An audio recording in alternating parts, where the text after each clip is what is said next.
At 0300 hours, a number of Universal Dynamics robots were lost in a typhoon. Do you need assistance? Did you spend a lot of time listening to Siri and Alexa at home to get us started? Yes, bingo! Brightville is where he belongs. I listened to a lot of automated voice sounds, and what I felt was the same, or they're all very optimistic voices, very bright, and that definitely inspired my voice. Was this task accomplished to your satisfaction? So, why does Lupita as Roz 7134, a robot, make us cry? She doesn't have facial expressions. What she has is a mission to be of help. I do not have the programming to be a mother. No one does. We just make it up. Without an assigned task, my next priority is to return to factory. But in order to do that, she's a fish out of water. She's an alien in this environment, and she has to adapt to it in order to actually finally achieve her goal.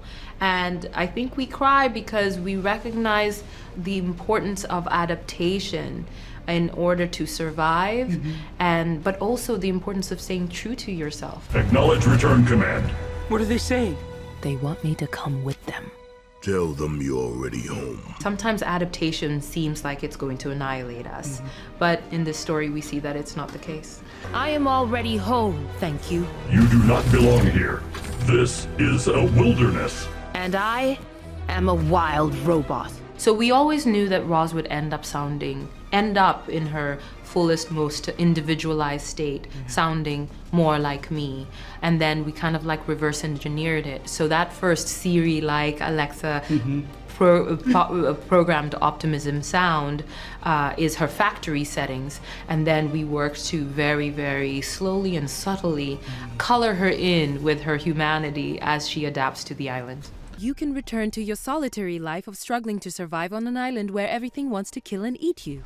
You've been very intentional about doing projects to reach out to children and younger people, from your book to doll to you name it. Why? What's driving that intention to reach, especially young girls? I have a daughter, so especially young girls. What's driving that? Well, I like children. I like them.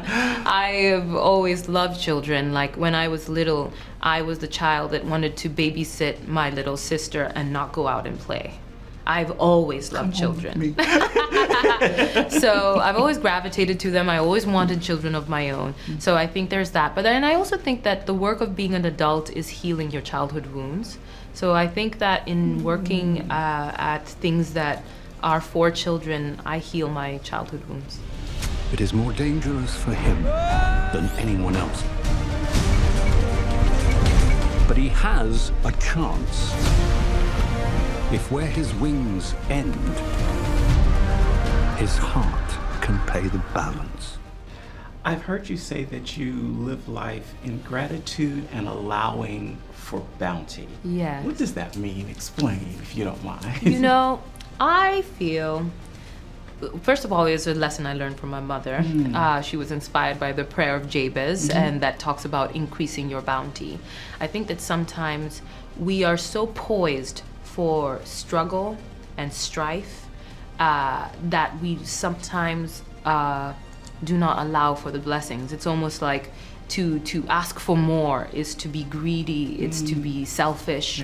And so we can sometimes kind of limit our blessings. But the lesson my mom taught me is that there is always room for more blessings. It's also about, like, you know, being content where you are, but also allowing for more, because there will always be struggle. And when that happens, it is your bounty that will see you through. To survive, we must become more than we were programmed to be.